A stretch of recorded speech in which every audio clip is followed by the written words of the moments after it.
तुम्हाला माहिती आहे का, रथसप्तमी हा हिंदू धर्मातील एक अत्यंत पवित्र आणि महत्त्वाचा सण आहे. हा सण माघ महिन्यातील शुक्ल पक्षातील सप्तमी तिथीला साजरा केला जातो. रथसप्तमीला सूर्यजयंती किंवा अचला सप्तमी असेही म्हणतात. या दिवशी सूर्यदेव पृथ्वीच्या उत्तरायण मार्गावर पूर्णपणे सक्रिय होतात असे मानले जाते. त्यामुळे हा दिवसाला विशेष आध्यात्मिक वैज्ञानिक महत्त्व आहे. पौराणिक कथेनुसार या दिवशी सूर्यदेव आपल्या 7 घोड्यांच्या रथावर आरूढ होऊन संपूर्ण सृष्टीला प्रकाश आणि ऊर्जा देण्यासाठी भ्रमण करतात. 7 घोडे म्हणजे 7 रंग, 7 वार, 7 चक्रे आणि मानवी जीवनातील 7 शक्तींचे प्रतीक मानले जातात. सूर्य हा आरोग्य, तेज, ज्ञान आणि जीवनशक्तीचा स्रोत आहे. म्हणूनच रथसप्तमीला सूर्योपासना अत्यंत फलदायी मानली जाते.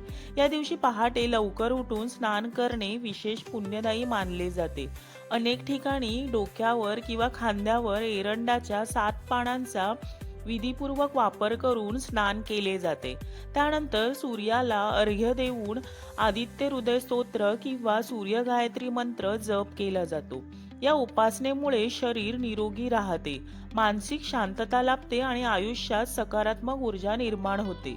रथसप्तमीचा सण विशेषतः दक्षिण भारतात मोठ्या भक्तिभावाने साजरा केला जातो. अनेक सूर्य मंदिरांमध्ये रथोत्सव, विशेष पूजा आणि भजन कीर्तनाचे आयोजन केले जाते.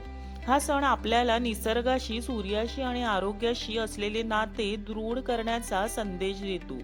सूर्य नमस्कारासह सूर्योपासना केल्यास रथसप्तमीचे पुण्य अधिक वाढते असे शास्त्रात सांगितले आहे.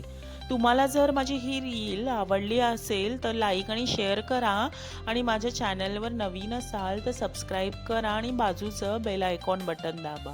थँक्यू.